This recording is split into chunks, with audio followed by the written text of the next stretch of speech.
எந்த வேலை பண்ணாலும் கலக்கலா பண்ணி வைக்கணும். அப்பதான் நாம செய்யற சமையல் மனம் குணம் எல்லாம் நிறைந்து வாசனைக்கு மூக்கு வாயிலெல்லாம் ஜொல்லு ஊத்தணும்.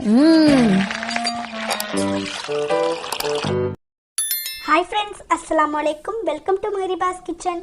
இன்னைக்கு நம்ம வந்து சுட சுட பாசிப்பயிறு பிரியாணி இல்லை பாசிப்பயிறு சாதம் கூட சொல்லலாம். இது கூடவே கிச்சனுக்கு வாங்கின சில பொருட்களோட நம்ம ரீசெண்டாக சில்வர் குக்கர் வாங்கியிருந்தோம் இல்லையா, ஸோ அதுக்கான ஒரு சின்ன ரிவ்யூவும் யூஸ் பண்ணி பார்த்தது ஷேர் பண்ணணும்னு தோணுச்சு. ஸோ அதுக்கான ஒரு வீடியோ தான் இது.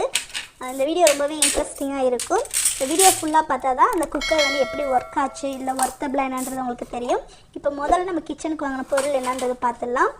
முதல்ல வந்து இந்த சின்ன பவுல் தான். ஸோ இது வந்து கிளாஸ் பவுல், கொஞ்சம் டிஃப்ரெண்ட்டாக டிசைனாக இருந்துச்சு. ஸோ நம்ம வந்து குலாப் ஜாமுன், ரசகுல்லா இந்த மாதிரி ஸ்வீட்லாம் வச்சு சாப்பிட்றதுக்கு யூஸ்ஃபுல்லாக இருக்கும். ஸோ அதனால் அதில் ஒரு 2 பவுல் வாங்கியாச்சு. அதுக்கப்புறம் ரவுண்ட் ஷேப்பில் இந்த மாதிரி பிளாஸ்டிக் பவுல் நம்மள்கிட்ட இருக்குது. ஸோ இது வந்து ஸ்கொயர் ஷேப்பில் இருந்தனால அதில் 1 மட்டும் வாங்கியாச்சு. அதுக்கப்புறம் பார்த்துட்டிங்கன்னா இந்த க்யூட்டான பிளேட்ஸ் தான். இது நல்ல சூப்பராக இருந்துச்சு டிசைனாக. ஸோ யாராவது வீட்டுக்கு வந்து கெஸ்ட் வந்துட்டாங்கன்னா ஸோ ஸ்நாக்ஸ்லாம் வச்சு கொடுக்கறதுக்கு நல்லாயிருக்கும். ஸோ வீடியோ பர்பஸ்க்காகவும் சில பவுல்ஸு அந்த பிளேட்ஸ் வாங்கினேன்.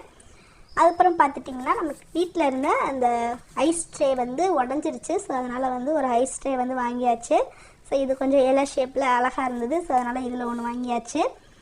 நெக்ஸ்ட்டு பார்த்துட்டிங்கன்னா சிக்கன் மீன் வறுவல்லாம் செய்கிறதுக்கு நம்ம மசாலா தடவுவோம். ஸோ அது கொஞ்சம் அகலமான பாத்திரம் தான் நல்லாயிருக்குன்னு தோணுச்சு. அதனால் இந்த ஒரு பிளாஸ்டிக் டப்பா வாங்கியாச்சு. அப்புறம் பார்த்துட்டிங்கன்னா நம்ம பாட்டில் எல்லாம் எண்ணெய் ஊற்றி வைக்கிறதுக்கு எப்படியாவது ஒரு புனல் தேவைப்படும். ஸோ நம்ம வீட்டில் எல்லாம் அதனால் அதையும் வாங்கியாச்சு. அடுத்து ரொம்பவே எனக்கு பிடிச்ச பொருள் இந்த குட்டியூண்டு விஸ்க்கு. ரொம்ப க்யூட்டாக அழகாக இருந்தது. ஸோ இது என்னோடய பர்சனல் யூஸ்க்காக வாங்கியிருந்தேன். ஸோ நெக்ஸ்ட்டு பார்த்துட்டிங்கன்னா இந்த பிஸா கட்டர், இதுவுமே வந்து ரொம்ப நாளாக வாங்கணும்னு நினச்ச பொருள். ஸோ அதையும் வாங்கியாச்சு. அடுத்து பார்த்துட்டிங்கன்னா கரண்டி. ஸோ எப்போ போனாலும் ஒரு 2-3 வெரைட்டியில் வந்து கரண்டி வந்து புதுசாக இருக்கும். ஸோ அதில் எப்படியாவது ஒரு 2-3 கரண்டி வாங்கிடுவோம். ஸோ இந்த குழம்பு கரண்டி, அப்புறம் வந்து பொரியல் கரண்டி வந்து வாங்கியிருக்கோம். ஸோ அடுத்து பார்த்துட்டிங்கன்னா இது ஒரு பிளேட் தான். இது கொஞ்சம் டிஃப்ரெண்ட்டாக டிசைனாக இருந்துச்சு ஸ்கொயர் ஷேப்பில். ஸோ இதிலேயே ஒன்று வாங்கியாச்சு. அப்புறம் வந்து இன்னும் நிறைய பவுல்ஸும் பிளேட்ஸும் இருக்குது. ஸோ அதையும் நான் உங்ககிட்ட காட்டுறேன். கண்டிப்பாக இந்த வீடியோ ரொம்பவே இன்ட்ரெஸ்டிங்காக அண்ட் யூஸ்ஃபுல்லாக இருக்கும். ஸோ இதெல்லாம் எங்கே வாங்கினேன்றதை நான் உங்களுக்கு வந்து இந்த கிளிப்போட எண்டில் சொல்கிறேன்.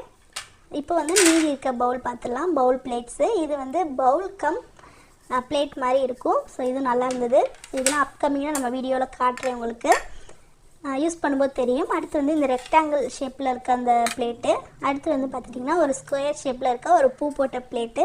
ஸோ மோஸ்ட்லி வந்து பூ போட்டது வந்து எல்லாத்துக்குமே ரொம்ப பிடிக்கும், பார்க்கவே நல்லா அட்ராக்டிவாக இருக்கும்.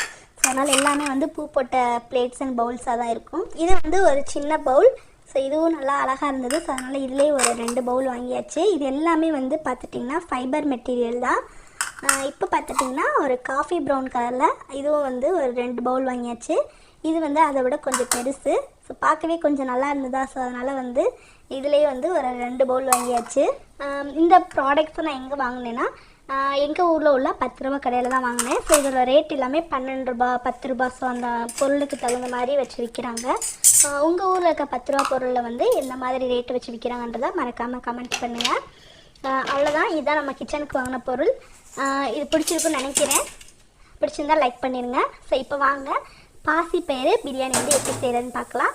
அதுக்கு முதல்ல ஒரு கடாய் அடுப்பில் வச்சுட்டு ஹீட் பண்ணிக்கலாம். இப்போ இதில் 1 கிளாஸ் அளவுக்கு பாசிப்பயிறு எடுத்திருக்கேன். ஸோ அதை வந்து சேர்த்துட்டு மிதமான சூட்டில் வச்சு நல்லா இதை வறுத்து எடுத்துக்கலாம். வாசம் வர வரைக்கும் வறுத்து எடுத்துக்கிட்டால் போதும். இப்போ வறுத்து எடுத்தாச்சு. இது அப்படியே வந்து தண்ணி சேர்த்து கழுவி எடுத்து வச்சுக்கோங்க. அடுத்து பார்த்துட்டிங்கன்னா நம்ம ரீசெண்டாக நம்ம கிச்சனுக்கு வாங்கின சில்வர் குக்கரில் தான் இதை செய்ய போகிறோம். 5 லிட்டர் குக்கரில் அதை வந்து அடுப்பில் வச்சு ஹீட் பண்ணிவிட்டு ஒரு 3லேருந்து 4 ஸ்பூன் அளவுக்கு எண்ணெய் சேர்த்துக்கலாம்.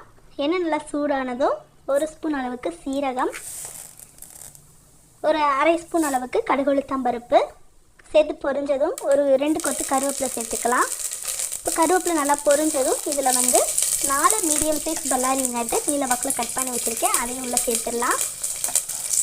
இந்த வீடியோ ஃபுல்லாக பார்த்தா தான் இந்த குக்கர் வந்து எப்படி வந்து ஒர்த்தாக என்னன்றது உங்களுக்கு தெரியும். அதனால் ஃபுல்லாக பாருங்கள். இப்போ இதில் ஒரு 15-20 பல் பூண்டு சேர்த்துக்கலாம். பெரிய பல் பூண்டாக இருந்தால் 10 பூண்டு சேர்த்துக்கோங்க.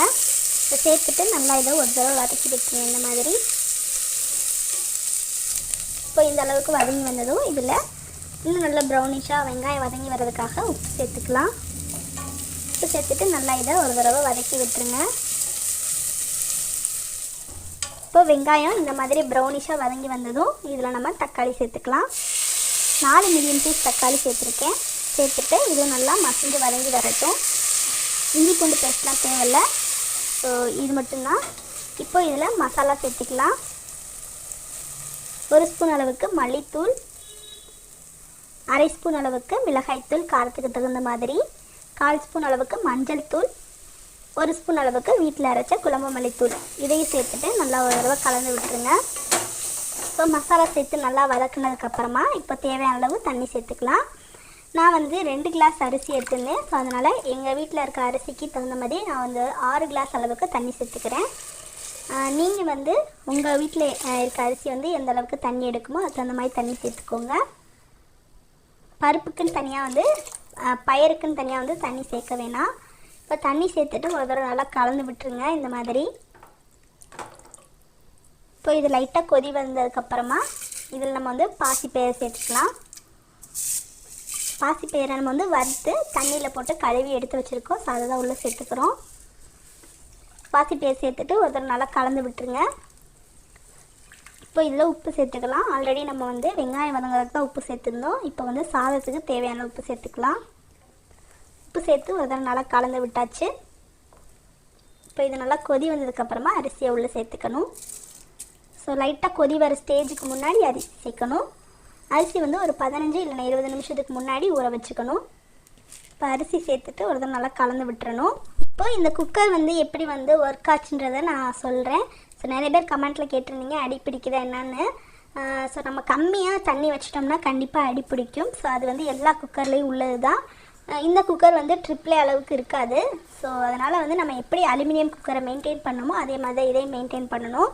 இப்போ நமக்கு அரிசியும் தண்ணி இந்த மாதிரி வந்ததுக்கப்புறமா நல்லா வெந்து வந்ததுக்கப்புறமா கொஞ்சம் கட் பண்ண மல்லித்தலை, ஒரு 2 கொத்து கருவேப்பிலை சேர்த்துட்டு நல்லா இதை கலந்து விட்டுட்டு மூடி போட்டுட்டு லோ ஃப்ளேமில் வச்சு இதை 2 விசில் விட்டு எடுத்துக்கணும்.